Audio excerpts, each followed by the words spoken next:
దేశ ఆర్థిక ప్రగతితో పాటు పర్యావరణ పరిరక్షణలో కూడా భారత్ కొత్త శకానికి నాంది పలికింది. కేవలం అడవులను కాపాడడమే కాదు, అంతరించిపోతున్న జీవజాలం పరిరక్షణకు భారీగా నిధులు కేటాయించింది.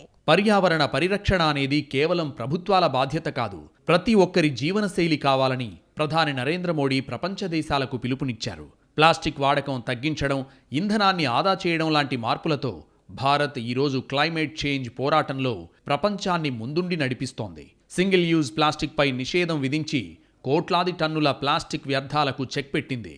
ప్రపంచంలోనే అతిపెద్ద సోలార్ పార్కులను ఏర్పాటు చేసి కాలుష్యాన్ని తగ్గిస్తోంది. ప్రాజెక్ట్ చీతా 70 ఏళ్ల కల ఇది.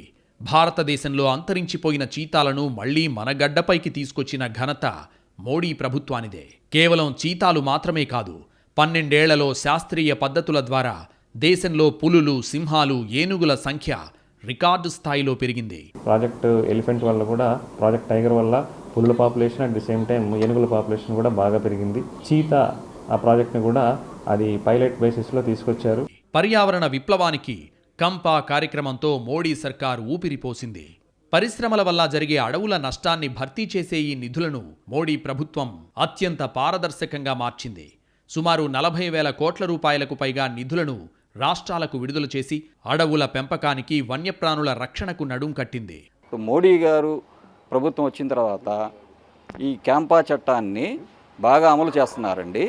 ఈ క్యాంపా చట్టం కింద సేకరించిన నిధులను కూడా వారు సరిగ్గా వినియోగించి ఈ అడవులను అభివృద్ధి చేయడం కానీ, వన్యప్రాణుల సంరక్షణ కోసం వినియోగించడం కానీ రకరకాలుగా బాగా చేస్తున్నారండి.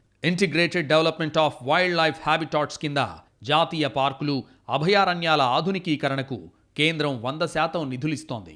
ప్రాజెక్ట్ డాల్ఫిన్ అండ్ ప్రాజెక్ట్ లయన్తో గంగా నదిలో డాల్ఫిన్ల రక్షణకు, గిర్ అడవుల్లో ఆసియా సింహాల వైద్యం, రక్షణకు ప్రత్యేక బడ్జెట్ కేటాయించారు. ఒకప్పుడు నిర్లక్ష్యంతో కునారిల్లిన అటవీ శాఖలు నేడు అత్యాధునిక ఆయుధాలు, నిఘా వ్యవస్థలతో బలోపేతమయ్యాయి.